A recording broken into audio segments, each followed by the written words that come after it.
அனைவருக்கும் இனிய காலை வணக்கம். கப்பல் கிரியேஷன்ஸ் மற்றும் எஸ்கேடி ஃபிலிம் ஃபேக்ட்ரி இணைந்து தயாரிச்சிருக்கும் இழுத்துக்க செய்யா இந்த படம் எங்களது நிறுவனம் மூலமாக திரைக்கு வருது.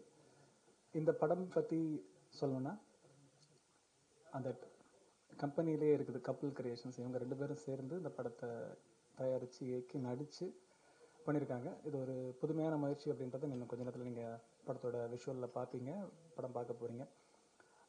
தேட்ரிக்கலாக வந்து பார்க்கும்பொழுது மக்களுக்கும் அந்த எக்ஸ்பீரியன்ஸ் கிடைக்கும் அப்படின்றத நம்புகிறேன். ஏன்னா இந்த படத்தை எங்களுக்காக காட்டும் பொழுது ஜஸ்ட் ஒரு சின்ன பட்ஜெட்டில் ஒரு தம்பதிகள் புதுமுகம், சினிமாவுக்கு அனுபவம் இல்லாத ஒருத்தங்க எடுத்திருக்காங்க அப்படின்ற விஷயத்தோட பார்த்தோம். பட் உண்மையாகவே சர்ப்ரைசிங்காக இருந்துச்சு இந்த படத்தோட ஒவ்வொரு ஏரியாவும்.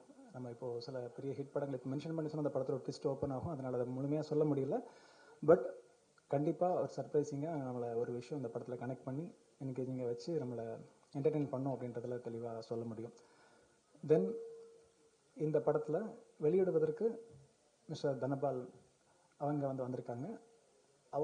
அவங்களோட சேர்ந்து ஆல்ரெடி பல வித விஷயங்களில் சேர்ந்து பணிபுரிஞ்சாலும் இந்த திரைத்துறைக்கு முதன்முறையாக வந்து ஒரு நம்பிக்கையோட இந்த படத்தை வெளியிடுறதுக்கு அவங்களும் உறுதுணை புரிஞ்சு ஒரு நடிகராகவும் அடுத்த தயாரிப்பாளரும் அவரோட பயணத்தை தொடர விரும்புகிறாரு. ஸோ அவரோட பயணத்துக்கும் வாழ்த்துக்கள்.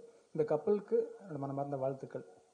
இந்த மேடையில் அலங்கரிக்க இந்த டீமில் இருந்து டெக்னீஷியன்ஸ், எடிட்டர், மியூசிக் டைரக்டர், இந்த மாதிரி நடிகர்கள் வந்திருக்காங்க, வசனகர்த்தா வந்திருக்காங்க. இவங்களோட சேர்ந்து வாழ்த்துறதுக்காக சீனியர் ஜேர்னலிஸ்ட் திரு பைல்வான் ரங்கநாதன் அவர்கள் வந்திருக்காங்க. உங்கள் எல்லாரையும் வரவேற்கிறேன். இந்த சிறு நிகழ்வை பெரிய அளவுக்கு கொண்டு சேர்க்கறதுக்கு உதவி வந்திருக்கிற ஊடக நண்பர்கள் அனைவரையும் வரவேற்கிறேன். தொடர்ந்து மேடையில் மற்ற ஆளுமைகள் பேசுவாங்க. விரைவில் படமும் திரையிடப்படும். பார்த்துட்டு உங்களோட ஆதரவை தொடர்ந்து கொடுங்க. தேங்க்யூ. இங்கே வருகை புரிந்திருக்கிற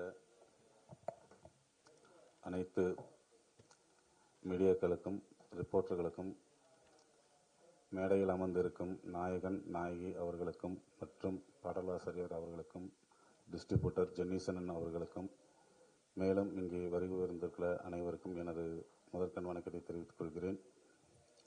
மேலும் இந்த படத்துக்கு வந்து ரொம்ப நாள் கஷ்டப்பட்டு கிட்டத்தட்ட இன்னைக்கு 4-5 வருடங்கள் ஆகிவிட்டது. பெரு போராட்டத்துக்கு அப்புறம், முயற்சிக்கு அப்புறம் இந்த படம் வந்து இன்னைக்கு வந்து திரைக்கு வர இருக்கிறது. அதுக்கு மிகவும் அயராத பாடுபட்ட எனது நண்பன் சதாநாடார் அவர்களுக்கு எனது வாழ்த்துக்களை தெரிவித்துக் கொள்கிறேன். மேலும் இந்த படத்தை வெற்றி படமாக கொண்டு வந்து மக்கள் முன் சேர்க்க உங்களுடைய ஆதரவை நாங்கள் தேடிக்கொள்கிறோம். மேலும் இன்னைக்கு நான் இந்த இடத்தில் ஒரு ப்ரொடியூசர் இடத்தில் இருக்கிறேன் என்றால் அதற்கு எனது மனைவியின் முக்கிய பங்கு. நான் எடுக்கும் ஒவ்வொரு முயற்சிக்கும் என் பின்னால் இருந்து அனைத்து விதமான உதவிகளும் செய்து என்னை இந்த அளவுக்கு இங்கே கொண்டு வந்து உங்கள் முன் நிறுத்தியுள்ளார் என்றால் அது அவருக்கு மிகப்பெரிய ஒரு நன்றி இந்த நேரத்தில் நான் தெரிவித்துக் கொள்கிறேன். மேலும் எங்களுடன் இந்த படத்தில் அயராத உழைத்த அனைவருக்கும் எனது நன்றிகளையும் வாழ்த்துக்களையும் கூறி விடைபெறுகிறேன். நன்றி, வணக்கம். இந்த படம் ஆக்சுவலாக நான் பண்ணுறப்ப எனக்கு ரொம்ப சந்தோஷமாக இருந்துச்சு. ஏன்னா அவங்க 2 பேரும் கப்பல் கிரியேஷன்ஸ், மோனிகா மேம் அண்ட் சதா சார் 2 பேருமே வந்து அவங்க அப்ரோச் பண்ணுறப்போ அவ்வளோ இதுவாக பார்த்துக்கிட்டாங்க. அந்த சாங்ஸ் வெளியே வரப்போ அதுக்கு ரொம்ப அப்ரிஷியேட் பண்ணாங்க. என்னோடய ஃபஸ்ட்டு ஆடியன்ஸே அவங்கள தான். ஸோ அவங்க சாங் கேட்டு ஆக்சுவலாக அந்த படத்தில் ஒரு 3 சாங் இருந்துச்சு.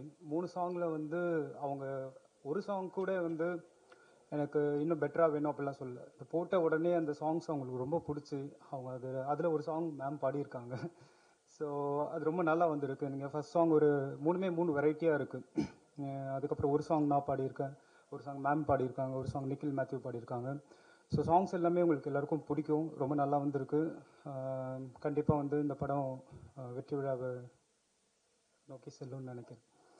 அண்ட் தென் பேக்ரவுண்ட் ஸ்கோர்ஸ் பண்ண சாருக்கும் என்னுடைய பெரிய நன்றி. அவங்க நல்லா பண்ணியிருந்தாங்க. படமும் ரொம்ப நல்லா வந்திருக்கு. நீங்கள் எல்லோரும் பாருங்கள், கண்டிப்பாக அவங்க எல்லாருக்கும் பிடிக்கும். இந்த படம் வெற்றி பெற வாழ்த்துக்கள். நன்றி, வணக்கம்.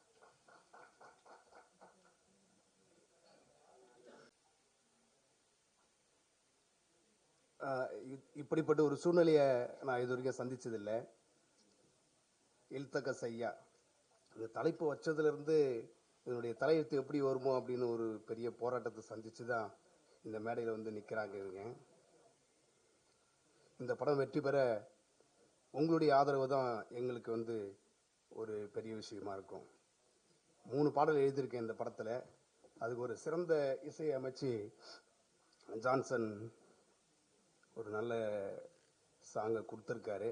வரிகள் எப்படி இருக்குன்னு நீங்கள் பார்த்துட்டு சொல்லுங்கள். எனக்கு கொஞ்சம் இதாகுது. நன்றி, வணக்கம். எல்லாருக்கும் வணக்கம். நான் இந்த படத்துக்கு பேக்ரவுண்ட் ஸ்கோரிங் பண்ணேன். ஆனால் அதை தாண்டி அவர் சார் மியூசிக் பண்ணது ரொம்ப நல்லா இருந்துச்சு. ஃபஸ்ட்டு அவரை அப்ரிஷியேட் பண்ணோம். நான் இப்போ தான் எனக்கு வர வேண்டிய சூழ்நிலை வந்தது, கொஞ்சம் வேலையாக இருந்தேன். அதனால் நான் எதுவும் ப்ரிப்பேர்டாக வரல பேசுகிறதுக்கு, எனக்கு உண்மையிலே பேச தெரில.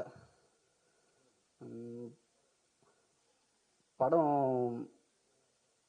ரொம்ப நல்லா இருக்குது. எடிட்டிங் வந்து ட்விஸ்ட்டுக்கு மேலே ட்விஸ்ட்டாக பண்ணியிருந்தாங்க. ஃபஸ்ட்டு எனக்கு சாங் படம் போட்டு காப்பிட்டப்போ இருந்த பிக்சர் வேறு. ஆஃப்டர் எடிட்டிங் வந்து அது இப்படியும் சொல்ல முடியுமா அந்த படம்ன்ற அளவுக்கு நல்லா எடிட் பண்ணியிருந்தார். அதை விட மேடம் ரொம்ப நல்ல சிங்கர். இதை நான் பார்த்தப்ப ரொம்ப அப்ரிஷியேட்டிவ். இந்த ஆக்டிங் தாண்டி அவங்க அந்த ஃபீல்டையும் ரொம்ப பெரிய லெவலில் வருவாங்கன்னு நினைக்கிறேன். Sorry sir. Okay, thank you. எடிட்டிங்கும் போது இல்தக்க செய்யால எனக்கு கிடைச்ச ஸ்பேஸ் வந்து ரொம்ப அதிகம். ஸோ அதோட இடம் தான் இந்த படம் நீங்கள் பார்க்க போகிறது. நீங்கள் பார்த்துட்டு சொல்ல போகிற அந்த கமெண்ட்ஸ் வந்து எங்களுக்குமே ரொம்ப பூஸ்டாக இருக்கும். ஸோ உங்களுடைய கமெண்ட்ஸ்க்காக நாங்கள் வெயிட் பண்ணிகிட்ருக்கோம். தேங்க்யூ. வணக்கம். ஸோ இல்தக்க செய்யா படம் வந்து ஆக்சுவலாக எங்களுக்கு முன்னாடி எந்த எக்ஸ்பீரியன்ஸும் கிடையாது. நாங்கள் எதுலேயுமே சினி ஃபீல்டில் வந்து நாங்கள் ரிலேட்டடாக எதுவுமே நாங்கள் பண்ணதில்லை. சின்னதுலேருந்து ஒரு ஆசை இருந்தது சினி ஃபீல்டில் வரணும்னு. அதுக்கு என்னோட டேடி தான் ரொம்ப காரணம். ஏன்னா என்னோட டேடி வந்து 2 கன்னடா மூவி பண்ணார். அதை என் தாத்தாவே ப்ரொடியூஸ் பண்ணார். பட் அன்லக்கிலி 2 படமே ரிலீஸ் ஆகலை. ஸோ என்னோட டேடியோட ஆசை நிறைவேறவே இல்லை.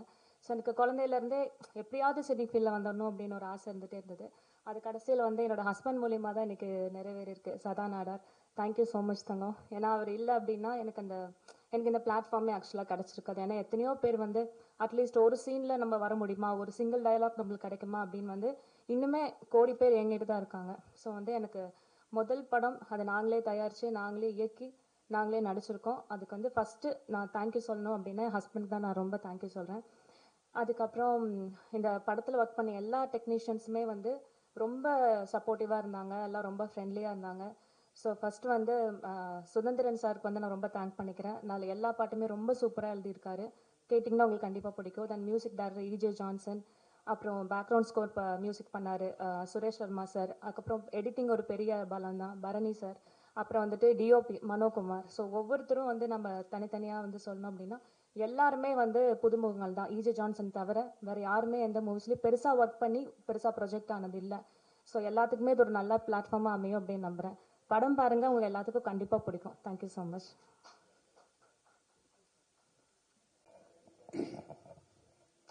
என்னுடைய உறவுகளுக்கும் நண்பர்களுக்கும் வணக்கம். நான் ஈரோடு பக்கத்தில் காமராஜர் விழாவுக்கு போயிருந்தேன். அது எங்கள் சாதிய விழா. அந்த விழாவில் கூப்பிடும்போது எனக்கு அவர் யாருன்னு தெரியாது. கூப்பிட்ட உடனே ரொம்ப மரியாதை கொடுத்து கண்டிப்பாக நீங்கள் வரணுன்னாரு. நல்லபடியாக நடத்தினார். அப்போ தான் அவர் திடீர்னு ஒரு ஷாக்காக ஒரு விஷயத்தை சொன்னார்.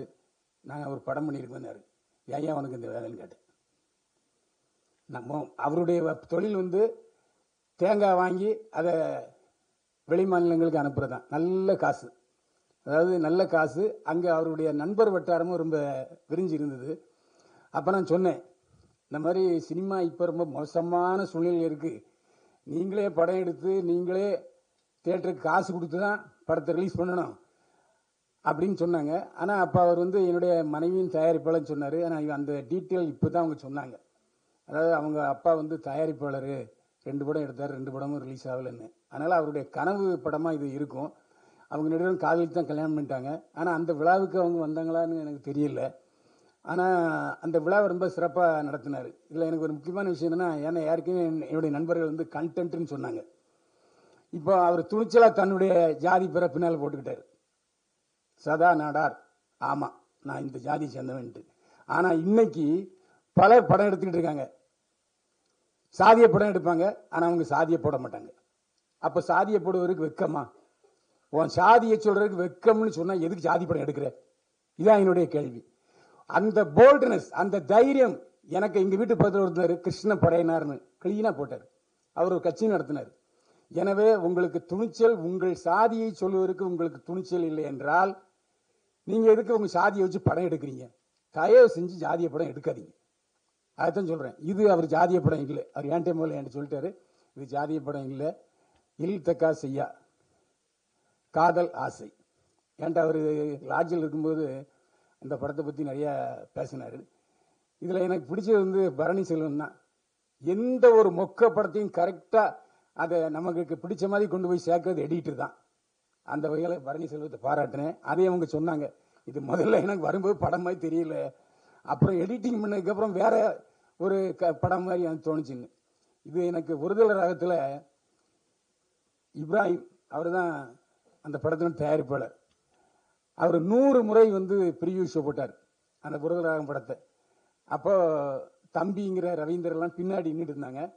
அப்போ நான் தான் கேட்டேன், அங்கேயும் வில்லங்கமான கேள்வி, எங்க இல்லை டி ராஜேந்திரன் ஒருத்தர் பேர் போட்டிருக்கீங்களே அவர் எங்கேன்னு கேட்டேன். வில்லங்க அங்கே தான் முளைச்சிது. அதுக்கப்புறம் தான் டி ராஜேந்திர கூட்டி கொண்டு போய் ப்ளூ டைமண்டில் அடைச்சி வச்சுருந்தாங்க. அவரை கூப்பிட்டு வந்து கொண்டு வந்தேன். எதுக்கு சொல்கிறேன்னா, டி ராஜேந்திரன் எடுத்த படமும் எடிட்டருடைய வித்தையினால தான் நல்ல படமாச்சு. ஏன்னா இவங்க இஷ்டத்துக்கு படம் எடுத்துருவாங்க. அதனால தான் எடிட்டர் சங்கர், கே சங்கர், இறையறிவு இயக்குனர், அதாவது புரட்சியாளர் எம்ஜிஆரின் சம்பந்தி, அவர் சொல்வார், இஷ்டத்துக்கு பேசி கொண்டு வந்த கடற்கடன் கட் பண்ணி தூக்கிடுவார் எல்லாத்தையும். அதேமாரி நம்ம பாலச்சந்தர் சார், கே பாலச்சந்தர் வந்து ஆரம்பீரப்பன் அருளாளர் அவருடைய படத்தில் தான் அவர் கதை வசனத்தை அறிமுகமானார். அப்போ அவர் பாலச்சந்தர் பத்திரிகையாளர் சந்திக்கும் போது சொன்னார், எனக்கு ஆரம்பீரப்பன் மேலே செம கோபம், நான் நிறைய எழுதி கொடுப்பேன், டக்குன்னு பக்கமாக உருவிடுவார் வசனத்தை அப்படின்பார். அதுதான் சினிமா. சினிமா என்பது அதிகமாக பேசுறது இல்லை, மூவி. அது வந்து மணிரத்னம் ரொம்ப தெளிவாக சொல்லியிருந்தார். இந்த படத்தில் அவங்களுடைய காதல் கதையும் சொல்லியிருப்பாங்க நான் நினைக்கிறேன். அதாவது புதியவர்கள் படம் எடுக்க வரும்போது ஒரு நல்ல எடிட்டரை வச்சுக்கிற சூழ்நிலை இருக்குது. இப்போ வர்றவங்கலாம் பார்த்தீங்கன்னா பாட்டு ஒரு 3 பாட்டு போட்டுடுறாங்க. இப்போ போன நேற்று பார்த்த படமும் அப்படி தான் 3 பாட்டு நல்லா போட்டுடுறாங்க. அப்புறம் பின்னணி இசை எப்படி அவங்களுக்கு செய்கிறதுன்னு தெரியல. அதுக்கப்புறம் இங்கே உள்ள ஒருத்தரை போட்டுக்கிறாங்க. இந்த மாதிரி புதியவர்கள் 4 வருஷம் இந்த படத்தோட போராடிருக்காங்க. எனக்கு என்ன ஒரு சந்தோஷம் என்னென்னா, அவங்க அப்பா எடுத்த படம் 2 படம் ரிலீஸ் ஆகலை, ஆனால் சதாநாடார் எடுத்த படம் ரிலீஸ் ஆகிருக்கு. அந்த வகையில் அவருக்கு நம்முடைய பாராட்டுக்கள். இந்த புதியவர்கள் தான் பத்திரிகைக்காரங்களை அதிகமாக நேசிக்கிறது. ஏன்னா இவங்க நாம தான் அவங்கள கொண்டு போய் மக்கள்கிட்ட சேர்க்குறோம். ஆனால் அதே சமயத்தில் பெரிய படங்கள் அப்படி அல்ல. அவங்களுக்கு நம்ம இஷ்டத்துக்கு வாரி ப்ரொமோஷன் கொடுப்போம், நான் கண்டுக்க மாட்டாங்க. இதுதான் தமிழ் சினிமாவுடைய நிலைமை. இன்னைக்கு மோனிகா அவர்கள் மற்ற படங்கள் நடிப்பாங்களா இல்லையாங்கிற எனக்கு தெரியாது. அது அவர் கணவர் ஒத்துக்கிறாரா இல்லையாங்கிற தெரியாது. இது லட்சிய படமா, இது தொடருமாங்கிறத அவங்க தான் முடிவு பண்ணணும். ஏன்னா படத்தினுடைய வெற்றிக்கு அப்புறம் இப்போ வந்து அடுத்து ஒரு படம், பெரிய படம் வருது. அதுக்கு முன்னால் இந்த படம் ரிலீஸ் ஆகுது. ஒரு நல்ல ரிஸ்கான சமயத்தில் ரிலீஸ் பண்ணலாம். அதுக்கு நம்ம ஜான் தொப்பிக்கார் இருக்காரு, அவரும் எங்கள் ஊருக்காரு தான். தினேஷ் அவர் எங்கள் ஊருக்காரு தான். ஜெனிஷா, ஏன்னா அவர் கிறிஸ்டின் நல்லா பேர் வாங்கி நுழைய மாட்டேங்குது. அவரும் எங்கள் ரத்தத்தின் ரத்தம் தான். எப்படியோ நுழைஞ்சு அவரும் ஒரு படம் எடுக்க போராடி, முதல்ல அவர்கிட்ட நான் ஒரு 2 வருஷம் முன்னால் பேசியிருக்கேன். அவரும் படம் எடுக்க போராடி அப்புறம் கடைசியில் இந்த தொழிலில் வந்து ஜாயின் ஆகிட்டாரு. இன்னைக்கு சிறிய பட தயாரிப்பாளர்களுக்கு ஒரு விடிவெள்ளியாக இருக்கார் ஜெனிஷ். அதையும் நான் பாராட்டி ஆகணும். ஏன்னா தொப்பிக்காரன்னு ஏன்னா எப்படி படத்தை கொண்டு போய் சேர்க்கறது, அதாவது அவங்க கொஞ்சம் செலவு பண்ணுறதுக்கு தயாராக இருக்கிறவங்களுக்கு இதாங்க வழி, இதான் உங்கள் படத்தை ரிலீஸ் பண்ணுறதுக்கான வாய்ப்பு, இதுதான் நீங்கள் செய்யணும்னு சொல்லி அருமையாக ஜெனிஷ் செஞ்சு கொடுக்குறாரு. அவருக்கும் நமது பாராட்டுக்கள். ஜெனிஷ் ரிலீஸ் பண்ணுற எல்லா படமுமே பத்திரிகையாளருக்கு மரியாதை கொடுத்து அந்த ப்ரெஸ் மீட் வைப்பார். அதுக்காகவும் நம்ம அவரை பாராட்டணும்.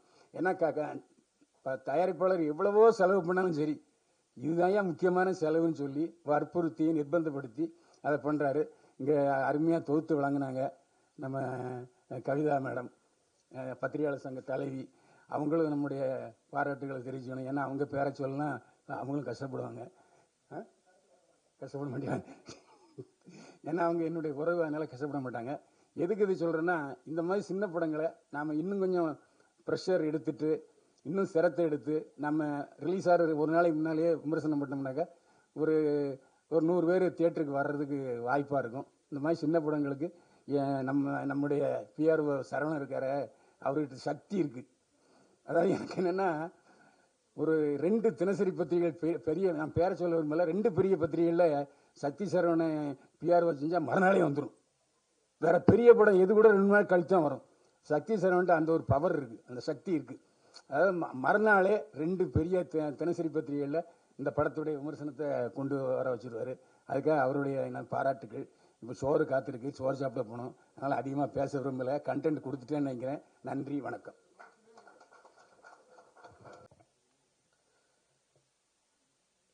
கர்ம வீரர் அப்புச்சி, கர்ம வீரர் காமராஜர் ஐயாவின் நினைவு நாளையொட்டி எனது திரைப்படம் இன்று இந்த பத்திரிக்கையாளர் சந்திப்பில் இருக்கிறத ரொம்ப கௌரவமாகவும் மரியாதையாகவும் நினைக்கிறேன். ஏன்னு சொன்னால், எங்கள் சமுதாயத்துக்கு மட்டுமல்ல, அனைத்து மக்களுக்குமான ஒரு தலைவர் தான் நம்ம கர்ம வீரர் காமராஜர் ஐயா அவர்கள். அவருடைய பாதம் தொட்டு இன்று எனது படம் திரைக்கு வருவது நினைச்சு ரொம்ப சந்தோஷப்படுறோம். அண்ணன் தனபாலன் சொன்ன மாதிரி ரொம்ப சிரமப்பட்டு ஒரு குக்கிராமத்தில், ஒரு நம்பியூர் குன்னத்தூர் என்ற பகுதியில் இருந்துட்டு இந்த சினிமாக்குள்ளே வர்றக்குள்ள எவ்வளோ இன்னல்கள், எவ்வளோ பிரச்சனைகளை சந்திக்க வேண்டியதாக இருந்துச்சு. ஏன்னு சொன்னால், சென்னை வேற மாதிரி இருக்கு.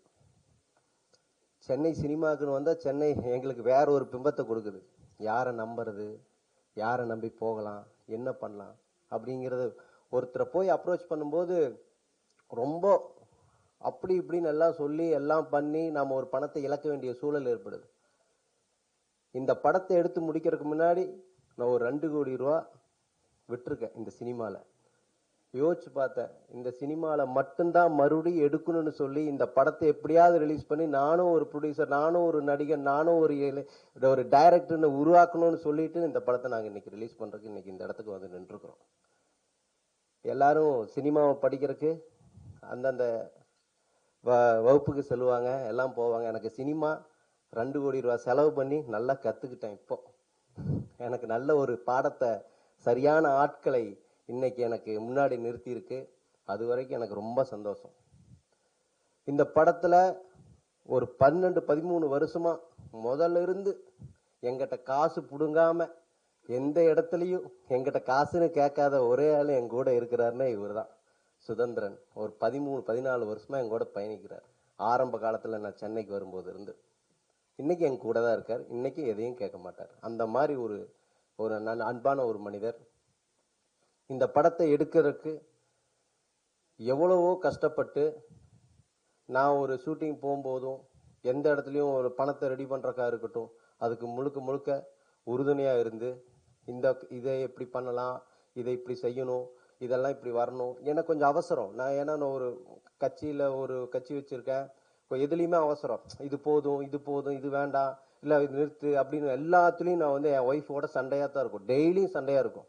ஒரு 4 ஷாட் எடுக்கணும், இந்த ஷாட் எடுக்கணும், அது இதுன்னு சொல்லுவாள். இல்லை போதும், இது நிப்பாட்டு. ஏன்னா எனக்கு ஃபினான்சியல் இதாயிரும் இல்லையா, எக்ஸ்டன் ஆகுதுல்ல, அதனால எனக்கு அந்த பயம் இருந்தாலும் கூட இந்த படத்தை முழுக்க ஒரு முதுகெலும்பாக இருந்து எனக்கு என் குடும்பத்துக்கு மட்டும், எங்கள் குடும்பத்துக்கு மட்டுமல்ல, இந்த திரைப்படத்துக்கு மிகப்பெரிய ஒரு முதுகெலும்பு என்று சொன்னால் என் மனைவி மோனிகா செலனா மட்டும்தான்.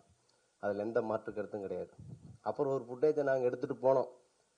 எங்கெங்கேயோ நாம் எடிட் பண்ணி பார்த்தோம். எங்களுக்கு எதுவுமே ஒர்க் அவுட்டே ஆகலை. எப்படி போட்டாலும் எங்களுக்கு பிடிக்கல. அப்புறம் தான் மறுபடியும் கடைசியாக வந்து சேர்ந்தவர் தான் நம்ம பரணி அண்ணன் சொன்னார். பைல்வான் அண்ணன் சொன்னார், எடிட்டருங்கிறது ரொம்ப முக்கியம்னு சொல்லி. வெற்றிமாறன் ஐயா கூட ஒரு ப்ரெஸ் மீட்டில் சொல்லுவார், படத்தை எப்படி வேணால் எடுத்துக்கலாம், எடிட்டிங்கில் பார்த்துக்கலாம். நல்ல எடிட்டர் கிடைத்தால் அது எப்பேற்பட்ட படமாக இருந்தாலும் மிக சிறப்பாக இருக்கிறது என்பதற்கு உதாரணம் இந்த இல்தகா சொல்லலாம். அப்புறம் எங்கள் மியூசிக் டைரக்டர் ஒரு 6-7 வருஷமாக அவர் எனக்கு பழக்கம். நான் ஃபோன் பண்ணி கேட்பேன். ஏன்னா ஆசை யார் விட்டுது, இந்த சினிமா நம்மளை யாரும் விட போகிறது கிடையாது. எப்போ ஃபோன் பண்ணாலும், ஜான்சன் உடனே படம் பண்ணணும், ஏற்பாடு பண்ண ரெடியாக இருந்துக்குங்க. அப்புறம் ஒரு 6 மாதம் கழிச்சு தான் கூப்பிடுவேன் அவருக்கு. அப்படி இருந்துச்சு அந்த சூழல். என்னோட எப்படியாவது வேணா ஜான்சன் வச்சு தான் பண்ணணும்னு ஒரு முடிவோடு இருந்தேன். ஆனால் அவரு நல்லா எவ்வளோ சூப்பராக மியூசிக் போட முடியுமோ அந்த அளவுக்கு நல்ல ஒரு திறமைசாலியான ஒரு மியூசிக் டைரக்டர். அதோட என்னோட தம்பிகள் சிவா மற்றும் நவீன் அவங்கெல்லாம் வந்து எப்போவுமே என் கூடயே இருந்து என்னை மனம் தளராம விடாமல் முள்ளால மட்டும்தான் எடுக்க முடியும். இந்த சினிமா துறையில் கண்டிப்பாக சாதிப்போம். பயில்வாள் என்ன சொன்ன மாதிரி எதுக்கு சினிமாவுக்கு வந்தேன்னு கேட்டாரு. எத்தனையோ பேர் கோடிக்கணக்கில் இதே சினிமாவில் சம்பாரிச்சுட்டு தான் இருக்காங்க. இன்னைக்கு நாங்கள் சிறிய தயாரிப்பாளர் இருக்கிறவங்க கண்டிப்பாக மிகப்பெரிய ஒரு தயாரிப்பாளராக உருவெடுப்போம் என்பது எந்த மாற்று கருத்தும் இல்லை. அப்புறம் ஜெனி சார் எங்களுக்கு ஏதோ ஓப்பனாக சொல்லக்கூடியவர். அவர் எதாக இருந்தாலும் இது இவ்வளோதான் இப்படித்தான் அப்படின்னு சொல்லி ஓப்பனாக எதாக இருந்தாலும் அந்த பெருசாக பேசி நானும் அவரை சும்மாலாம் நான் தேர்ந்தெடுக்கல. நான் ஒரு 10 பேர்த்துக்கிட்ட அவர் ரிலீஸ் பண்ண 10 பேர் ப்ரொடியூசர்கிட்ட அவருக்கே தெரியாமல் நம்பர் வாங்கி அவங்களெல்லாம் கூப்பிட்டு கேட்டுட்டு அதுக்கப்புறம் தான் அவர் லைன்லேயே நான் போனேன். அப்புறம் தான் தெரிஞ்சது சரி இதுதான் சரியான வே, நம்மளுக்கு வழி, இந்த டீமை வச்சு தான் எதுவாக இருந்தாலும் நம்ம பண்ணணும்னு சொல்லி கண்ணை மூடிட்டு இறங்கினா இன்னைக்கு எனக்கு எந்த பிரச்சனையும் இல்லாமல் இந்த படம் வெளிவருகிறது. சக்தி சரவணன் சார் அவரும் அப்படி தான் எங்கிட்ட என்னையும் கூப்பிட்டு கேட்கல, எதுவும் செய்யலை. அவர் பாட்டுக்கு என்ன செய்யணுமோ அதை சிறப்பாக செஞ்சு கொடுத்துட்ருக்காரு. அதே போல் நம்ம சுரேஷ் சர்மா சார் நல்ல பேக்ரவுண்ட் நல்லா பண்ணி கொடுத்துருக்காரு. அதே என் ஒய்ஃப் அந்த ஒரு பாட்டு பாடியிருக்காரு. நம்ம மக பூபதி வந்திருக்காரு, சென்சார் பூபதி. அவர் நான் என்றைக்கும் விடவே மாட்டேன், எப்போ ஃபோன் பண்ணிட்டே இருப்பேன் என்னாச்சுன்னு. நல்ல ஒரு சப்போர்ட் பண்ணக்கூடியவர். அதுபோக என் படத்தில் நடித்த நமது உறவுகள் வந்திருக்காங்க, ரொம்ப சந்தோஷம். படம் நன்றாக வந்திருக்கின்றது, கண்டிப்பாக வெற்றி பெறும் என்று நம்புகிறேன். உங்கள் பத்திரிகையாளர்கள் கண்டிப்பாக உங்களோட ஒத்துழைப்பு இல்லைன்னா இந்த அளவுக்கு நாங்கள் வந்திருக்க முடியாது. நீங்கள் கண்டிப்பாக எங்களை மென்மேலும் வளருவதற்கு உறுதுணையாக இருக்க வேண்டும் என்று சொல்லி வாய்ப்புக்கு நன்றி கூறி விடைபெறுகிறேன். நன்றி, வணக்கம். இல்லை 2K கிட்ஸ்க்கும் பிடிக்கும், 90 கிட்ஸ்க்கும் பிடிக்கும், அந்த மாதிரி படம் தான் இது. சரி, இப்போ வந்து 2K கிட்ஸ்க்கும் வந்து இந்த ஜாதி மதம்லாம் அவ்வளோ பார்க்க மாட்டாங்க. சரி, நீங்கள் நாடார்ன்றது ஏன் மென்ஷன் பண்ணி வைக்கிறீங்க? அது என்னோட அடையாளம். என்னன்னா நான் எங்கிருந்து வர்றேன், எப்பேற்பட்ட இடத்துல இருந்து வர்றோம், என்ன தொழில் என்ன, நாங்கள் எந்த மாதிரி உறவுமுறை வச்சிருப்போம், கொள்கைகள் எந்த மாதிரி இருக்கும் அப்படிங்கிறது என்னோட அடையாளம். அது சாதி அடையாளத்தை வெளிப்படுத்துறது தப்பு இல்லையா? ஏன் உங்களுக்கு ஆந்திராவில் கவுடான்னு போட்டுக்கிறதே இல்லையா? இல்லை கேரளாவில் மேனன், எத்தனையோ மேனன் இருக்கா, காவியா மேனன் இருந்து நித்யா மேனன் இருந்து எல்லாமே இருக்காங்க. அது ஏன் தமிழ்நாட்டில் போட்டால் மட்டும் ஏன் என்ன பிரச்சனை? தமிழ் சினிமாவில் இப்போ யாரும் அவ்வளோ போடுறது கிடையாது சார். அது ஏன்னா அது மென்ஷன் எது இல்லையே, நான் கெஜெட்லயே நான் கொடுத்துற சட்டம் அப்படி இருந்திருந்தா எனக்கு கெஜெட்ல எப்படி நேம் மாத்திருப்பாங்க? தமிழ்நாட்டில் ஜாதிகள்லாம் வந்து அவ்வளோ பேசப்படாது. ஜாதியை போடக்கூடாதுன்னு சட்டம் இல்லை தம்பி, நான் சட்டம் தெரிஞ்சவன். நீங்க விரும்பினா உங்க ஜாதி பேரை போட்டுக்கலாம். பயிலோண்ணே சரி சரி ஓகே. நான்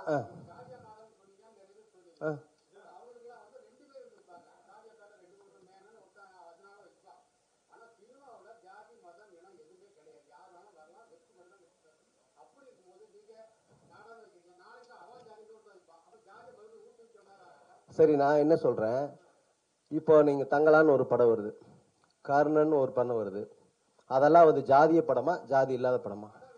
ஒரு நிமிஷம் சொல்றேங்க. அதுக்காக பா ரஞ்சித் வந்து ஜாதி வெறியல் இல்லைன்னு சொல்ல முடியுமா? சொல்லுங்க. பா ரஞ்சித் வந்து சாதி வெறியர் இல்லைன்னு சொல்லிட முடியுமா? இப்ப நீங்க அவர் ஜாதி வெறியர் தான் சொல்றீங்களா? சொல்ல வரீங்களா? ஆமா, அவர் ஜாதி வெறி பிடிச்சதா படம் எடுக்கிறாரு. நான் சதா நாடார் வச்சிருக்கிறேன், நான் சாதி வெறியும் கிடையாது. அப்ப நீங்க என்ன பண்ண வரீங்க? இன்னும் புரியல. இப்ப என்னோட இன்னைக்கு சிவநாடார் இருக்காரு, இந்தியாவிலேயே 3வது பணக்காரர், அதிகப்படியா நன்கொடை வழங்குறவர் முதல் இடத்துல இருக்காரு. அவர் நாடார்னு போடாதனால அவரு எதுவும் அவர் ஜாதி வெறி பிடிச்சவர் ஆயிருவாரா? சரி, ஓகேண்ணே, நீங்க இவ்வளவு சொல்லிட்டீங்க. நான் ஒரு விஷயம் கேட்கறேன். சொல்லுங்க. உங்க இன்ஸ்டா நான் பார்த்தேன், சரிங்களா? அதுல வந்து உங்க இன்ஸ்டால வந்து நீங்க வந்து நாடார் சமுதாயத்தை பத்தி நல்லா போட்டுக்கிறீங்க, உங்களை வச்சு நல்லா பண்றாங்க, ஓகே, சரிங்களா? அதே வந்து உங்க ஒய்ஃபோட இன்ஸ்டாவை நாங்க பார்த்தோம், சரிங்களா? அது டோட்டலாவே வேற, சரிங்களா? இப்ப வந்து உங்க வைஃபும் சரி நீங்களும் சரி 2 பேரும் ஒன்னா ரீல்ஸ் பண்றீங்க, முத்த காட்சிகளும் சரி எல்லாமே பண்றீங்க. ஆனா வந்து உங்க வைஃப் வந்து அந்த முத்த காட்சிகள்ல அவங்க ரீல்ஸ்ல போடுறாங்க, ஆனா வந்து நீங்க ஏன் போட மாட்டீங்க? ஏன் இப்ப அதுல போட்ட ஜாதியில இருக்கிறவங்க வந்து உங்க சமுதாயத்துல இருக்கிறவங்க வந்து தப்பா சொல்லுவாங்கன்னு சொல்லிட்டு போடலையா? கிடையாது. ஒரே ஒரு விஷயம், இது வந்து ஒரு அபிஷியலா ஒரு கட்சி நான் வச்சு நடத்துறேன். அதனால வந்து நாங்க அதுல வந்து சாதி ரீதியான நான் ஒரு கட்சி சங்கம் நாடார் சங்கத்துக்கு நல்ல விதமான ஒரு நன்முறைகளை சொல்லி கொடுப்பதற்காக நாங்கள் ஒரு இன்ஸ்டாகிராம் ஐடி வச்சிருக்கோம். அதுதானே இன்ஸ்டாகிராம் ஐடியில் இப்போ வந்து நல்ல விதமாக விஷயம் ஒன்று பண்ணும்போது நீங்கள் ஒன்று பண்ணுறீங்க, அது உங்களுக்காக சேஃப்டியாக நீங்கள் ஃபேமிலியோடு இருக்கும்போது சரி உங்கள் சங்கத்துக்காக உங்கள் ஜாதிக்காக ஒரு விஷயம் பண்ணுறீங்க. அப்புறம் ஏன் உங்கள் ஒய்ஃப் கூட இருக்கும்போது நீங்கள் அதுக்கப்புறம் நீங்கள் கமெண்ட்ஸ் பார்த்தீங்களா? அதில் கமெண்ட்ஸில் வந்து உங்களை திட்டுறாங்க, சில பேர் வாழ்த்துறாங்க, சில பேர் வந்து பொறாமப்படுறாங்க. ஸோ இந்த விஷயத்த நீங்கள் அதில் எடுத்து போக மாட்டீங்க, அந்த விஷயத்த இதில் எடுத்து போக மாட்டீங்க. ஏன்னா இப்போ வந்து என்னோட ஜாதியை பொறுத்த வரைக்கும் நான் வந்து நல்லவன், என் ஒய்ஃப் என் ஃபேமிலி சைடில் நான் மற்ற சோசியல் மீடியாவில் வந்து என்ன எப்படி வேணா பேசிட்டோம் அப்படின்னு சொல்ல வரீங்களா? அப்படின்னும் இல்லை. என்னன்னா இப்போ என் ஒய்ஃபோட ஐடியில் என்னோட நாடார் சமுதாயத்தை சேர்ந்தவங்க எண்ணற்ற இளைஞர்கள் இருக்கத்தான் செய்கிறாங்க. சரிங்களா? அதுல எல்லாம் எந்த மாற்றம் அதை பற்றி நாங்கள் யோசிக்க கூட இல்லை. நீங்கள் சொல்லி தான் எனக்கே இப்போ அண்டர்ஸ்டாண்ட் பண்ணிக்கிறேன். நீங்கள் யோசிக்க கூட இல்லைன்னு சொல்லியிருந்தீங்க. இல்லை இல்லை நீங்கள் சொல்லி யோசிக்க கூட இல்லைன்னு சொல்லியிருந்தீங்கன்னா மேடம் போட்ட ரீல்ஸை கூட நீங்கள் எடுத்து உங்கள் இன்ஸ்டால ஷேர் பண்ணிருக்கலாம். சரிங்களா? ஆனா நீங்க அது பண்ணவே இல்லை. உங்களுக்கு நாடார் சமுதாயத்தை மட்டும்தான் நீங்க போட்டு இருக்கீங்க. அது அபிஷியல் ஐடி. என்னோட ஐடியை வந்து 2 ஐடி வச்சிருக்கேன். அதுக்குன்னு தனியா ஒரு ஐடி வச்சிருக்கேன். நான் சங்கத்துக்குன்னு ஒரு ஐடி வச்சிருக்கேன். அது ஃபாலோவர்ஸ் தனியா இருக்காங்க, இதுக்கு தனியா ஃபாலோவர்ஸ் இருக்காங்க. நாம எல்லாத்துலயுமே வந்து பார்த்து தான் செய்யறோம். ஒரு கப்பிள் கிரியேஷன்ஸ் என்னோட ஐடியில வந்து நான் சினிமா சம்பந்தப்பட்டது மட்டும் தான் போடுவேன். செய்தின்னு புதிய தலைமுறைன்னு ஒரு நியூஸ் செய்தி இருக்குன்னா அது செய்தி சம்பந்தப்பட்டு தான் போடுறாங்க. சரிங்க? அதே மாதிரி தான் நாம ஒரு அபிஷியலா ஒரு ஐடி வச்சிருக்கோம், அதுக்கு தனிப்பட்ட முறையில் ஒரு ஐடி வச்சிருக்கோம். அவ்வளவுதான். நான் என்ன சொல்றேன் அப்படின்னா, எனது இது என்னோட அடையாளமே தவிர மற்றபடி இந்த சாதி ரீதியாக நான் வந்து மற்ற சாதிக்காரங்களை பத்தியோ மற்ற சாதியினரை பத்தியோ தவறா பேசல. என்னோட சமுதாயம் வளரணும், வளர்ந்துட்டு இருக்குங்கிறது இப்ப இருக்கின்ற இளைஞர்களுக்கு தெரியணுங்கிறதுக்காகத்தான் நாங்க வந்து இந்த என் பேர் அடையாளம். காமராஜர் உங்க சாதியை சேர்ந்தவருக்காக தான் வந்து நீங்க இன்னைக்கு நாள்ல வந்து படத்தை ரிலீஸ் பிரஸ் மாதிரி போடுறீங்களா? என்ன புரியல? காமராஜர் உங்க சாதியை சம்பந்தப்பட்ட ஒரு பெருந்தலைவர். அதுக்காக தான் இன்னைக்கு வந்து இந்த ஷோ போடுறீங்களா, பிரஸ் மீட் வச்சிருக்கீங்களா? ஆமா, அப்படி கூட எடுத்துக்கலாம். என்னன்னு கேளுங்க.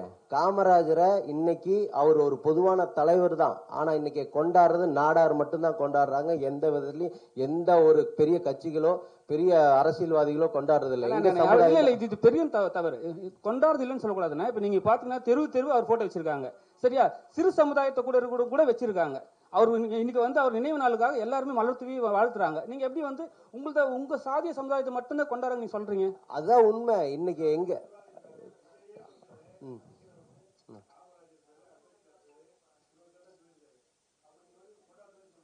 இல்ல என்ன சொல்றேன், அது ஏதாவது ஒரு நிகழ்ச்சிகளுக்கு நாங்க வந்து எந்த ஒரு நிகழ்ச்சி நடந்தாலும் சரி, எந்த ஒரு ஃபங்க்ஷன் பண்ணாலும் ஐயா பாதம் தொட்டு கும்பிட்டு தான் நாங்க பண்றோம். அதுல எந்த மாற்றமும் இல்ல. கல்வியே வந்து அவர் தானே ஸ்டார்ட் பண்ணி கொடுத்தாரு. சரிங்களா? அந்த மென்ஷன்ல நீங்க சொல்லாமே தவிர ஜாதியை மட்டும் நாங்க மட்டும் தான் கொண்டாடுறோம் நீங்க சொல்றது வந்து பெரிய தவறு இல்ல. இல்ல, எனக்கு தெரிஞ்சு நானு எங்க பகுதிகளில் வந்து அது இல்ல.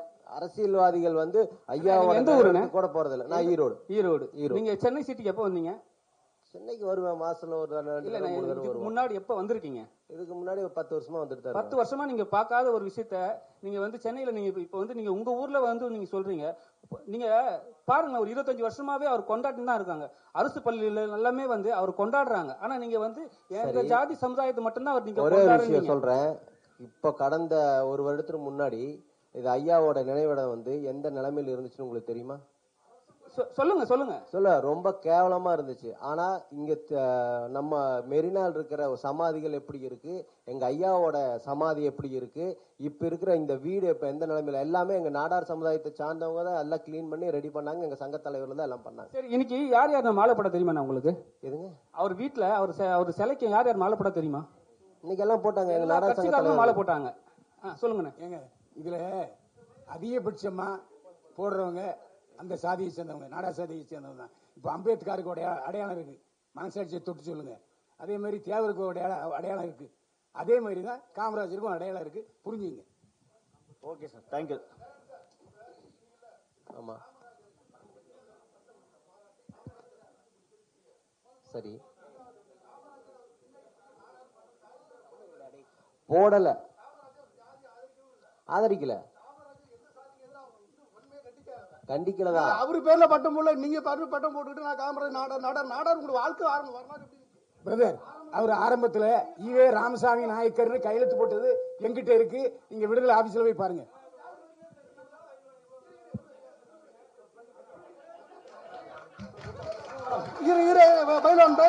பைல்வான் பைல்வான் okay okay okay thank you sir thank you ஜாதி ஒழிப்பு மாநாடு போட்டது தேங்க்யூ சார் ஜாதி ஒழிப்பு மாநாடு போட்டது யாரு? ஜாதி ஒழிப்பு மாநாடு போட்டது யாரு? நான் பேருக்கு படி ஜாதி இல்லைன்னு சொன்னது யாரு? யாரு மாத்துனது? ஆரம்ப காலத்துல உங்களுடைய வாழ்க்கை எப்படி இருந்துச்சு? ஒரு குரூப் போட்டோ உங்க வரலாறு எப்படி இருந்துச்சு? திரைசீலை போட்டது யாரு? யாரு வரி கட்டினது?